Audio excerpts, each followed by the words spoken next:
Hey guys, welcome back to the channel. We're back at Pima Air and Space Museum, and the next aircraft that we're going to cover is actually over our heads right now. So we're going to introduce our B-18, and this is really well preserved, and so we're going to do a little walk and talk, not just around this particular airplane, but also inside and get to see some of the inner bits, see the inner workings, see the cockpit, and tell some stories. So come along. So, you know, here at the Pima Air and Space Museum, we're closing in on 500 aircraft in our collection.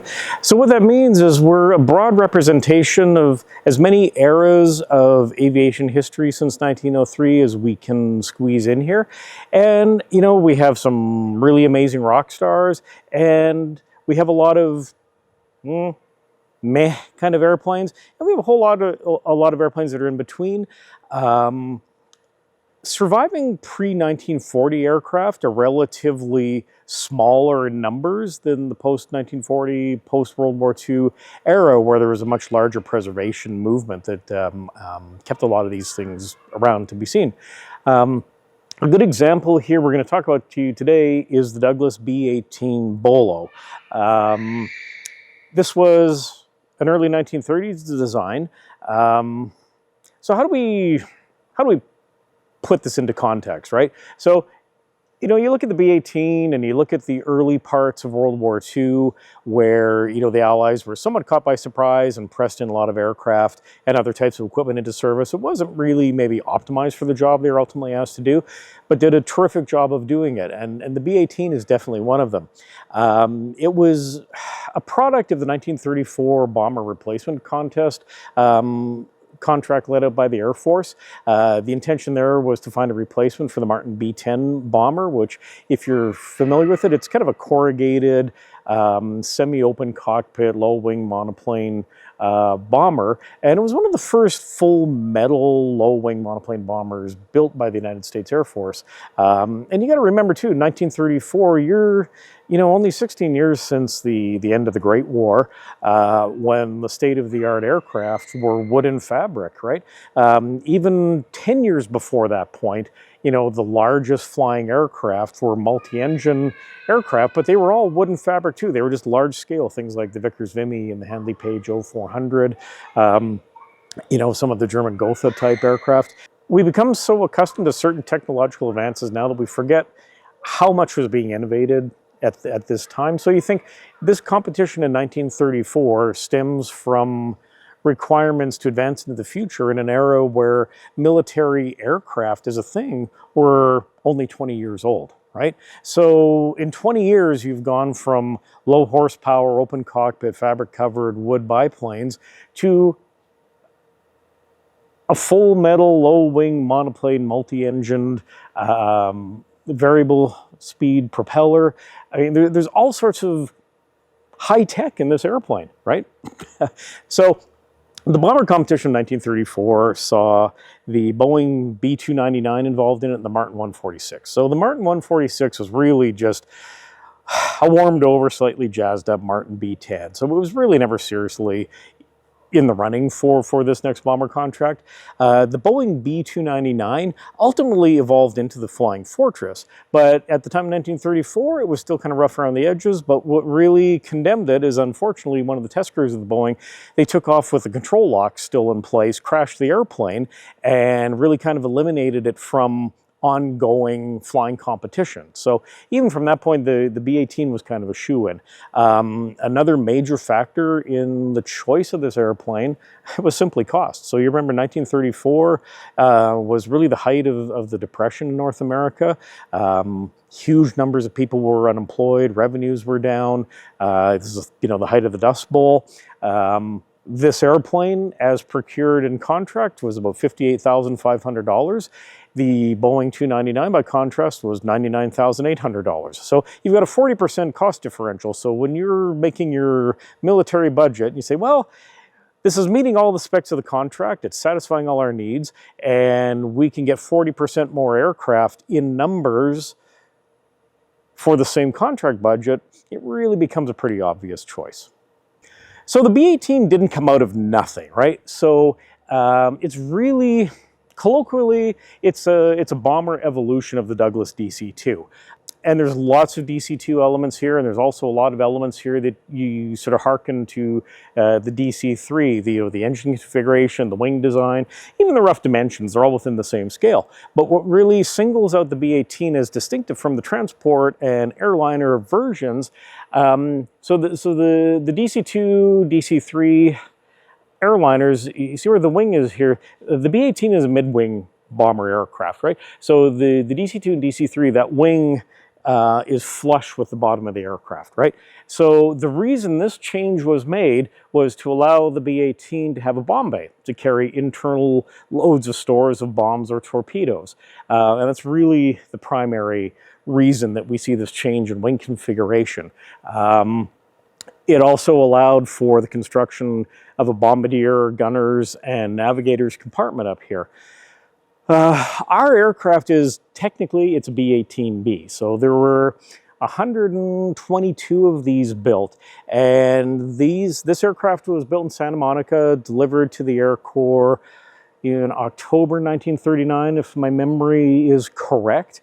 And what's different between the A version and the B version is the B version was built and configured for maritime patrol and anti-submarine work. And that's really called out if you look at the two different aircraft. So there's a big sea search radar up in the nose here. There's no weaponry in the station there. That's really a scanner station for allow spotters to scan the sea ahead of them, looking visually for submarines. At the same time, the radar is actively searching for them. It also incorporated what's called a MAD device, magnetic anomaly detector in the tail, which is still commonplace in anti-submarine warfare now. And what that is, it's basically a great big magnetometer in the back of the airplane, and it sends pulses into the ocean. And what it can do is it detects an anomaly. So a magnetic anomaly is going to be a great big steel submarine underneath the surface. So that's how it really works. It's looking for changes in the magnetic field around the aircraft. And there's no great big natural steel objects in the ocean.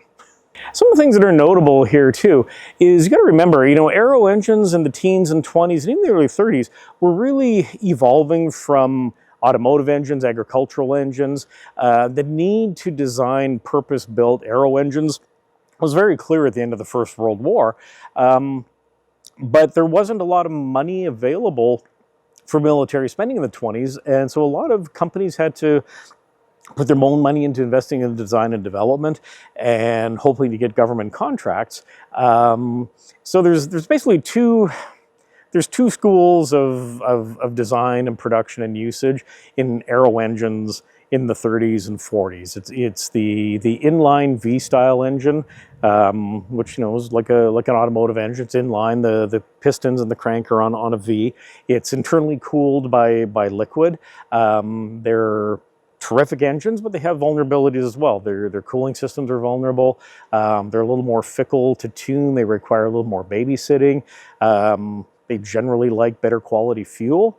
The other development was what's called a radial engine, right? So instead of an inline V shape, you have your cylinders, your pistons, and your crank in a radiating circle where the pistons are in the cylinder heads external to the crankcase, and it's air cooled, right? So there's no liquid cooling. All the cooling for this engine is a consequence of airflow through the engine and cowling to take heat away from the engine.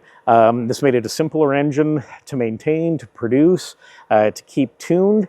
They were able to suffer and still function with significant combat damage. I mean, there's plenty of incidents where aircraft came home missing multiple cylinders from the engine, and they were still able to maintain cruising speed and power to the propellers.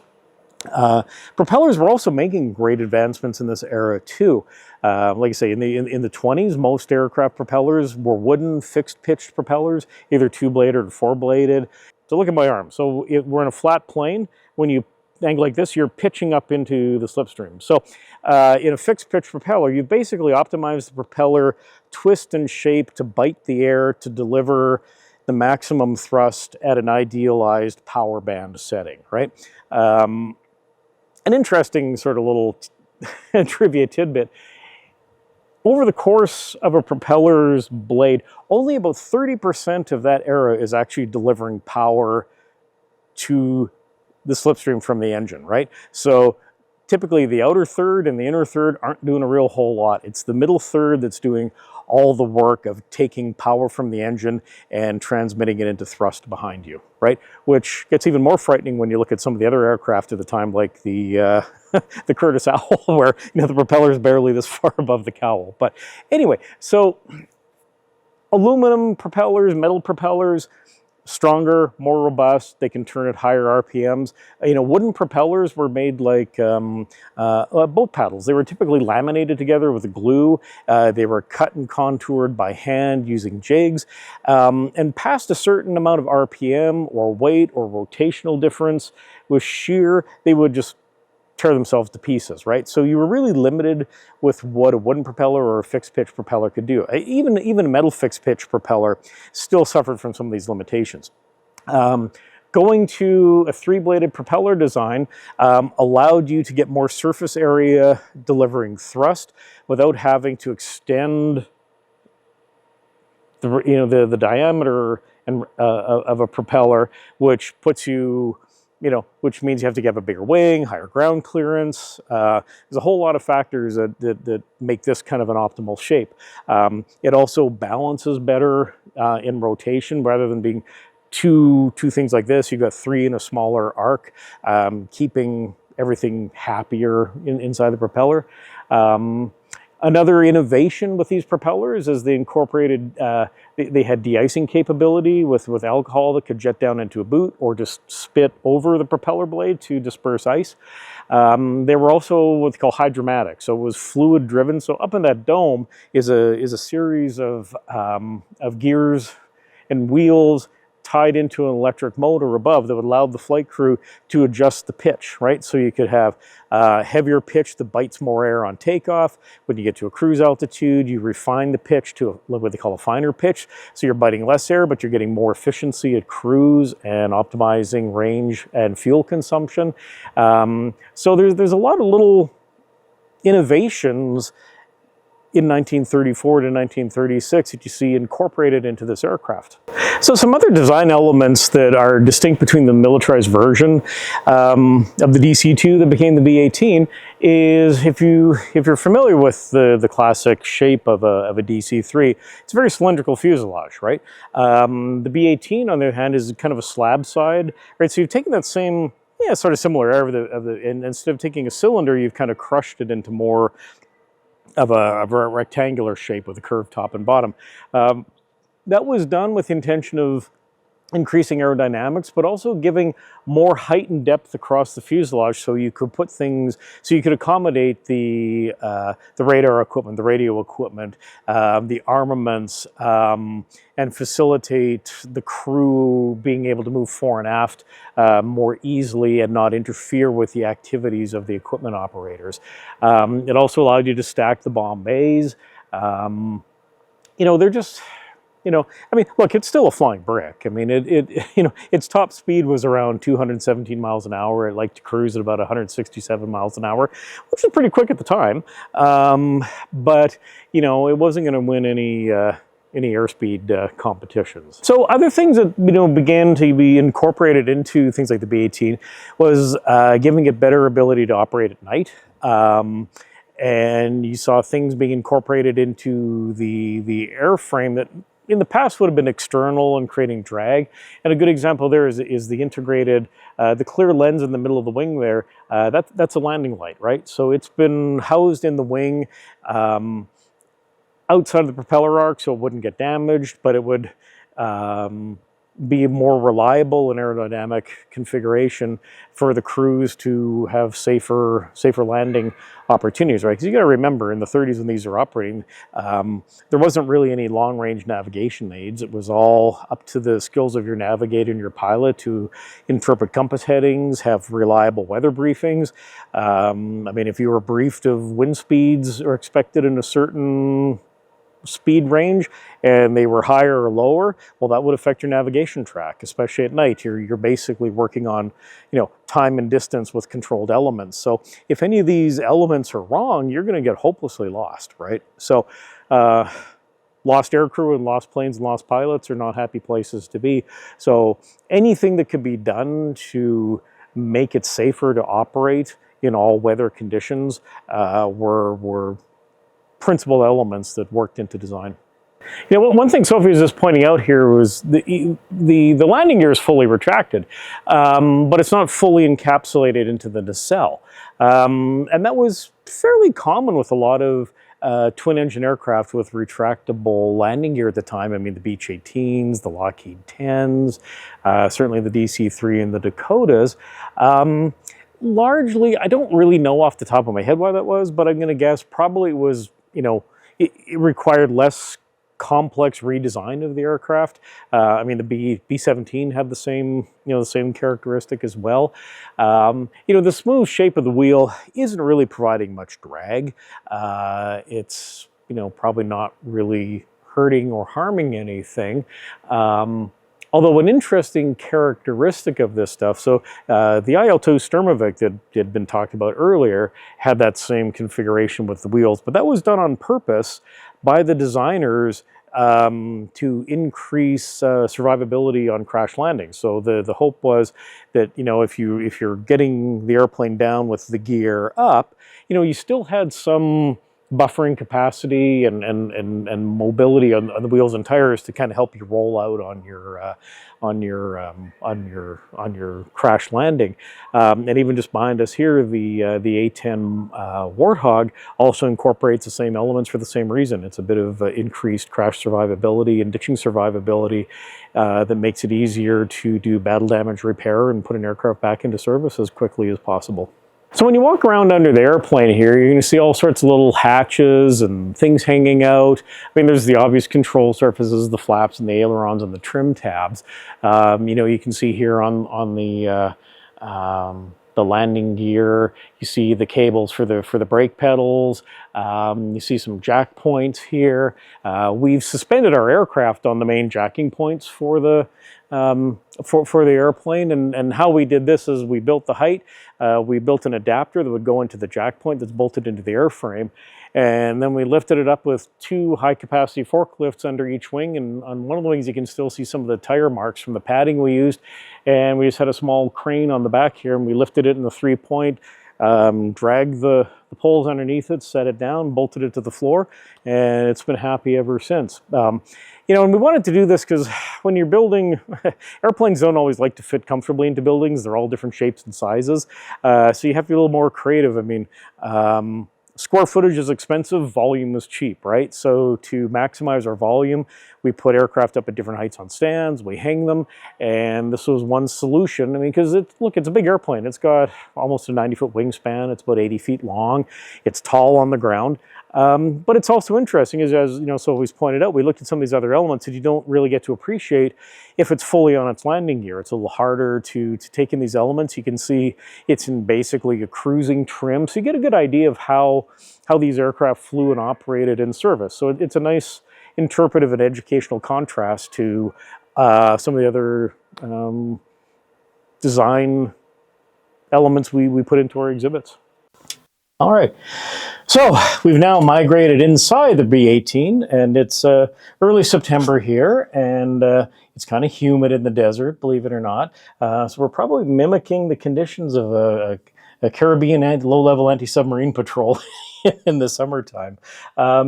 So our particular airplane has an operational history. It was delivered to the Air Corps in the fall of 1939. We have it currently painted in its operational markings that it wore while it served with the 25th Anti-Submarine Group, 4th Anti-Submarine Squadron, based out of Langley, Virginia, in July of 1942. So the airplane had a fairly typical career for Bolos during the war. It was first a frontline bomber. Interestingly, at the start of 1939, when the war broke out, there were 25 bomber groups equipped with B-18s in the U.S. Services, and they were scattered all over the globe. B-18s were some of the principal victims of the invasion of the Philippines and Pearl Harbor as well. They were almost all destroyed on the ground during those attacks. Surviving aircraft were pressed into service very, very rapidly, and this was no exception. As 1942 rolled on, it was clear that these aircraft were obsolete, and they were just used as stopgaps until things like the B-17s and B-24s and Catalinas and other more suitable long-range maritime reconnaissance aircraft came into service. The B-18s were then relegated to transport duties. 3 of them were transferred to Brazil for the Air Force there to be used. The only other primary user of the B-18 was the Royal Canadian Air Force. And this airplane is one of my sentimental favorites here, and that's because I have a family connection to the type. And really kind of what triggered and sparked my interest in aviation and aviation history. My great uncle on my grandmother's side was pre-war Royal Canadian Air Force. He joined in 1936 with service number R2285. And he dropped out of pharmacy school because he was completely obsessed with flying, and but because he didn't finish his degree, he wasn't eligible for pilot training at that point. So he took private pilot lessons on the side, but was an aircraft engine fitter and airframe rigger. So what that meant, he was the jack of all trades mechanics. So initially in 1937, he was assigned to Number 3 Bomber Reconnaissance, and they were flying Westland Wapitis, which the crews called the Woodapitties. They were an exposed open cockpit biplane, 2-place fighter bomber, fixed landing gear, grossly underpowered, but they were what Canada could afford at the time. As war loomed in the summer of 1939, the squadron was out in Calgary, which is also my hometown, and the aircraft were based on the field that became Mount Royal College, which is across the street from the high school I went to. And at that point in September 1939, 3 bombers split into 10 Bomber Reconnaissance and Number 11 Bomber Reconnaissance. Number 10 was immediately deployed to the East Coast in Nova Scotia to perform anti-submarine work. My great uncle made several trips back and forth with the squadron equipment, moving aircraft onto their duty stations. They're one of the first units in the RCAF to go operational in the Second World War. He spent several years with the unit there, and he was also principally involved in the acquisition of the Bolos for the RCAF, which were renamed the Digby's as soon as they crossed the border. So what happened with these aircraft in 2 moves of a bunch of different aircraft, but I'll talk about the B-18s. So slightly before Lend-Lease had become a thing, and the Americans wanted to be able to supply the British and Canadians with equipment, but they didn't have a good legal way to do that. So the plan that they came up with is that the U.S. Air Corps would accidentally lose aircraft right along the border with Canada in the Coot-Sweetgrass, Montana area, and just south of Winnipeg, Manitoba, North Dakota, Manitoba border. And so these aircraft would be lost by the American forces, and by sheer coincidence, there happened to be security details of Royal Canadian Air Force just across the border that leapt into action to secure these aircraft against possible enemy capture. So what that meant is the Canadians very dutifully crossed the border with horse teams, hooked up the aircraft to draft horses, pulled them across the Canadian border, promptly painted fresh Canadian serial numbers on them, and flew them off to their duty stations. So my uncle spent several years with the unit. Not only was he the ground mechanic, but he was also pressed into service as air crew on many, many occasions. I have his logbook. Did a lot of anti-submarine patrols, a lot of shipping patrols. He was involved in the ground search for Frederick Banting, who was the creator of insulin. His aircraft, he was an RCAF doctor, and his Hudson was lost in a crash in Labrador, and they were both him and his partner were killed in that crash. So my great uncle later remustered as pilot, was training up, and he was killed in a training unit accident on Wellingtons on New Year's Day, 1944. There's a lovely commemoration to him and his crew at the crash site in Yorkshire in the Bronte country. The Bronte author sisters in Haworth and Keighley, North Yorks. The town has a memorial service there every New Year's Day for the crew, and I've been over a few times. So, there we have it. I mean, the Digby's, and then the Bolos, they made their mark. I mean, the first American submarine kill was made in a Bolo. It was in October 2nd, 1942. I forget the pilot's name and the crew, but they successfully sunk U-511 off of the coast of French Guiana. And a couple weeks later, number 10 bomber reconnaissance up in Canada, and the RCAF also scored their first U-boat kill, and they sunk U-520 on October 30th, 1942. All told, Digby's and Bolos are credited with 11 submarine sinkings. As the war moved on, they were shuffled off. They were made obsolete. They were almost all surplus, some of them even before the end of the war, much like B-23s and some of the other early obsolete aircraft. But by 1946, they were all out of service everywhere. They were all released into public domain through the War Assets Commission and the Reclamation Commission here in the United States. This particular airplane was bought, sold several times between 1946 and 1948. A lot of paperwork transactions, I think. I don't think it ever really left the ground in those years. Ultimately ended up in central Arizona in Litchfield, with a guy there who converted it for crop spraying operations. And he flew it as a crop sprayer for, oh God, the better part of 18 years around Arizona before donating it to us in 1974. It got delivered here in 1976. At the time, we had also acquired another B-18 out in California that we subsequently traded to the Air Force Museum, and that one's up at McCord Field in Washington. All total, there's 6 surviving Digby's, Bolos, whatever you want to call them. There's 2 crash sites, one in Arizona and a famous one in Hawaii that's on private property. So of the 350 built, there's 6 survivors, which is probably a ratio not far off of most other operational types of the Second World War. You can see in here, it's a fairly, for the times it's spacious. I'm probably, middle-aged and overweight, and it's a little hard to get around in here with knees and whatnot. But if you're a, skinny 19, 20-year-old Depression era high schooler at 140 pounds and 5'6", it's a pretty roomy ride. We're sitting here in the radio station. There's the Morse key there, the send receive. There's a drift meter here behind me for the navigator to use, pilot and co-pilot. Down below where we came up earlier is the scanner station. Further back, there's a crew rest bunk, there's gunner stations, there's flares, there's marking things, air sea rescue supplies. There's also a little sort of dustbin drop hatch for a rear gunner who could use a single .30 caliber to spray the waves in the wake. Right. So the state-of-the-art cockpit for 1936 looks pretty primitive to us now, but it's got all the basic elements necessary for flight and long-range navigation. All the flight controls are in duplicate for the pilot on the left-hand side, the co-pilot on the right-hand side. The throttle column, pitch control wheel, and fuel management pedestal is right down in the front there. That little green arm you see there, that's an ad hoc control lock that keeps the control wheels from moving and the elevators and ailerons from moving around. Really, again, it's a really straightforward, a lot of dead reckoning navigation. There's a simple compass in the middle of the instrument cluster there. It's probably one of the most important instruments on the aircraft. Other basic flight instruments, artificial horizon, engine tachometer, airspeed indicator, radio compass headings.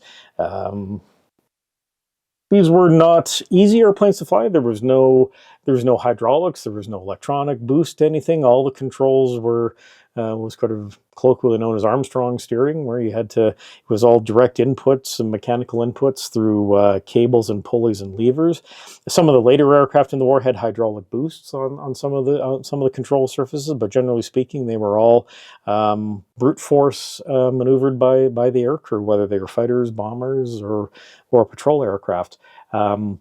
a big aircraft like this with a big wing and a big control surface, it's got kind of a sloppy input. You could make a control wheel input to the right for your ailerons, probably count to 3 before anything started to move or you felt anything happening. So they were fairly sedate, steady platforms. They were great for patrol and observation. You weren't going to get into trouble in the airplane in a hurry. It liked to fly straight and level, so if you were gentle to it was pretty forgiving with you. So this little device here is what's called a drift meter. So when you're navigating, we talked a little bit earlier about brief weather conditions. This is one of your checks to make sure that your brief weather conditions weren't deviating too much from what you were expecting. So working with the compass, your headings, the navigator would gaze through this sight here, and it's basically a scope that goes straight through and looks at the surface, either the ground or the ocean. And smarter people than me are able to calibrate these dials so you can interpret how much off your ideal course you are in fact drifting. So with information pulled from this instrument, you could then recalculate your headings and make sure you stayed on the heading you wanted to. So I mean, you can imagine if you weren't able to control and calibrate for that, it'd be pretty easy to get lost at sea in a real hurry. You'd drift off your heading, you wouldn't be where you thought you were, and you would run out of fuel and drown in a vast empty ocean. Think of better ways to spend my afternoon. Yes. What are these? So on here are replica signal flares. So different colors mean different things, and usually just signal the day. It was kind of an early identification of friend or foe, right? So if you were challenged at an airfield, and more typically by a ship or a convoy, they would volley up the color of the day from the convoy, and you'd have to respond with the right color of flares. And it could be anything. It was usually a couple combinations of 3, like 2 green, 1 white, or 1 of each, or 3 red. And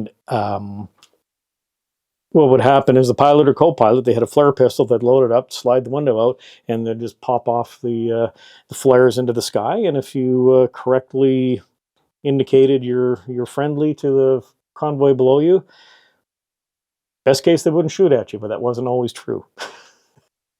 The Navy was notorious for shooting first and asking questions later. So looking back this way, you can see the main communication system. So this is basically the navigator's table here. He's got his map case. He's got a supplemental set of main navigation instruments here, intercommunications for the rest of the crew. Next to him would be the radio operator. He was really the principal point of contact with the shore station or the ground outside the aircraft. I mean, the pilot and co-pilot in command had some access to this, but usually they were on the intercom, and they let this guy do all of the major communications with the outside world from that station there. Moving aft in the aircraft, a little more business end of the airplane here too. There's the aircraft heating system here. This bled hot air off the engines and recirculated it through ram air and a fan throughout the airplane to give a little more crew comfort on cold Arctic patrols. There's more radio junction gear. These are the main sort of antenna connection boxes. These wire into the external antennas on top of the airplane for sending and receiving. There's a little crew rest bunk here for longer patrols, or if anybody got seasick, which was often the case. Guys would get airsick and in rough weather at low level. There's further back, I don't know how easy it is to see or get in here. So down in here, there's a gunner's tunnel. So you can see a single handheld 30 caliber machine gun for backwards strafing or repelling an enemy attack. I don't know how much they were used, but this gun position here actually it breaks with the fuselage, so it's pulled into the deployed position, so it's kind of recessed up into the airplane. When it's stowed, that section is pushed down, so it's flush with the airplane, and there's a hatch that covers in there. The gun's stowed upwards. There's the oxygen system here. There's also a reconnaissance camera here. A big I'm not sure what version that is, but it's it's a big, large format reconnaissance camera. So they would use those when they were conducting attacks or navigation exercises. In the back are some of the flare chutes that they used for target marking. If there were other aircraft in formation, they would be able to drop a target flare or a parachute flare on the target area. And hopefully another aircraft could conduct a successful attack. This is the main cabin door here. That's where the crew principally entered, the back end crew. The pilots often went up through the front. In the far back hatch was a little chemical toilet, and that was generally kept closed off. You can see in other places here up here, this is your life raft is stowed here. So if you ditched, the idea was you'd be upright on the water and hopefully floating long enough to open this door, throw your life raft out, and everybody scrambling that way. There's a first aid kit and other survival supplies in the locker beyond there. You can see parachutes stowed in there. In flight, the crew generally didn't wear their parachutes. In the event of emergency or they're bailing out, they'd be wearing their harnesses, but they would have to go to, their assigned stowage locations, snap their parachutes. These were chest pack parachutes, so they'd snap into buckles on your chest. You'd jump out, pull the ripcord. Hopefully you'd have 2,000 feet or so for your parachute to deploy successfully. And then hopefully make it to your life raft and hopefully get spotted by a convoy or another ship or something like a Catalina to get you back. I don't know that any crews for B-18s were lost in ditching accidents. There were several that crashed, a couple overshot runways, a couple had to ditch in the water, but they were usually with secure communications with rescue ships and things of that nature. So, but you can see it's a very simple construction. I mean, aircraft at the time, you needed to maximize your weight to power ratios. So they're, although aircraft look sturdy, they're really not. I mean, you're talking 25 thousandths gauge aluminum, with a, just a very thin, 30 or 40,000 skin held in by rivets. Pretty standard construction for most aircraft of the time. Running along the interior of the aircraft, you can see hydraulic lines here for different controls. Can't see them here, but there's pulley wires running down for controlling the rudder and elevator at the back. Yeah, so, here you have it. That's about all there is to tell about the good old B-18. It's small, it's cramped, but, it's fit for purpose, and it did the job that it was designed to do with great success until successor aircraft came along and pushed her off her perch. All in all, this is the peak of technology in 1936. And it's been a pleasure to show you around the airplane and talk a little bit about its history today. And there's always more to learn. There's several great books out there about the B-18s, believe it or not. And they're great untold stories. It takes a deep team to win a war, and not everybody's the quarterback. Awesome, perfect.